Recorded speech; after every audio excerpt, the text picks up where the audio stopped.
Assalamualaikum warahmatullahi wabarakatuh. Perkenalkan nama saya Umi Latifah dari kelas 3 Akuntansi Universitas Muhammadiyah Profesor Dr. Hamka.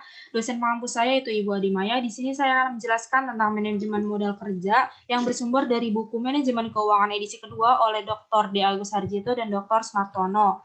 Topik pembahasan yang pertama ada pengertian modal kerja, konsep modal kerja, pentingnya manajemen modal kerja, jenis modal kerja dan kemampuan memperoleh laba, kebijakan modal kerja, dan menentukan kebutuhan modal kerja. Pengertian modal kerja, dana yang dipergunakan untuk membiayai kegiatan operasi perusahaan sehari-hari disebut modal kerja. Manajemen modal kerja merupakan manajemen dari elemen-elemen aktiva lancar dan elemen-elemen hutang lancar. Kebijakan modal kerja menunjukkan keputusan-keputusan mendasar mengenai target masing-masing elemen aktiva lancar dan bagaimana aktiva lancar tersebut dibelanjai. Tujuan manajemen modal kerja ialah mengelola aktiva lancar dan hutang lancar sehingga diperoleh modal kerja neto yang layak dan menjamin tingkat likuiditas perusahaan.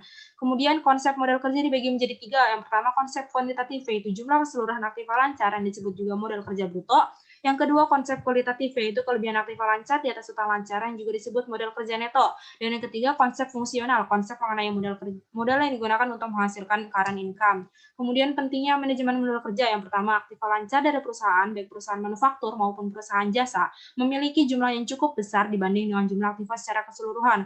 Kemudian untuk perusahaan kecil, hutang jangka pendek merupakan sumber utama bagi pendanaan eksternal. Perusahaan ini tidak memiliki akses pada pasar modal untuk pendanaan jangka panjangnya. Kemudian manajer keuangan dan anggotanya perlu memberikan porsi waktu yang sesuai untuk pengelolaan tentang hal-hal yang berkaitan dengan modal kerja. Kemudian keputusan modal kerja berdampak langsung terhadap tingkat risiko, laba, dan harga saham perusahaan. Dan terakhir adanya hubungan langsung antara pertumbuhan penjualan dengan kebutuhan dana untuk membelanjai aktiva lancar. Kemudian jenis modal kerja itu digolongkan menjadi dua jenis. Yang pertama ada modal kerja permanen.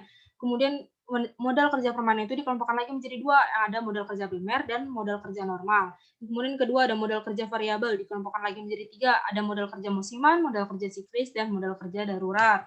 Modal kerja dan kemampuan memperoleh laba. Konsep yang mendasari manajemen modal kerja yang sehat adalah dua keputusan yang menyangkut persoalan dasar perusahaan. Yang pertama, tingkat investasi optimal dalam aktiva lancar dan perpaduan yang sesuai antara pendanaan jangka pendek dan pendanaan jangka panjang yang digunakan untuk mendukung investasi dalam aktiva lancar. Kemudian kebijakan modal kerja ada tiga tipe yang kemungkinan digunakan untuk perusahaan, yaitu yang pertama kebijakan konservatif, yang kedua kebijakan agresif, dan yang ketiga kebijakan moderat. Menentukan kebutuhan modal kerja. Untuk menentukan kebutuhan modal kerja digunakan dua metode. Yang pertama, metode keterikatan dana. Nah, ada dua faktor yang mempengaruhinya. Yang pertama, periode terikatan modal kerja dan pengeluaran kas setiap hari. Periode terikatan modal kerja merupakan waktu yang diperlukan mulai dari kas yang ditanamkan pada komponen-komponen atau elemen-elemen modal kerja sampai menjadi kas kembali. Di sini ada contoh soal. Suatu perusahaan perdagangan laris memiliki data tentang modal kerja sebagai berikut. Rata-rata periode terikatan modal kerja. Ada lama barang disimpan selama 7 hari, lama pengumpulan piutang selama 13 hari dengan jumlah 20 hari. Kemudian rata-rata pengeluaran kas setiap hari ada pembelian barang dagangan sebesar 1 juta, upah karyawan sebesar 100.000, biaya administrasi dan umum sebesar 10.000, biaya penjualan sebesar 35.000, biaya lainnya sebesar 5.000 dengan jumlah 1.150.000. Nah, apabila ditetapkan kas minimal 150.000, maka jumlah modal kerjanya yang dibutuhkan itu ada rumusnya, yaitu periode terikatan modal kerja dikali pengeluaran kas setiap hari ditambah kas minimal sama dengan 20 dikali 1.150.000 ditambah 150.000 sama dengan 23.150.000. Yang kedua, metode perputaran modal kerja. Besarnya kebutuhan modal kerja ditentukan oleh perputaran dari komponen-komponen modal kerja, yaitu perputaran kas, piutang, dan perputaran persediaan. Nah, di sini ada laporan keuangan. Dari laporan keuangan tersebut dapat dicari perputaran dari tiap elemennya.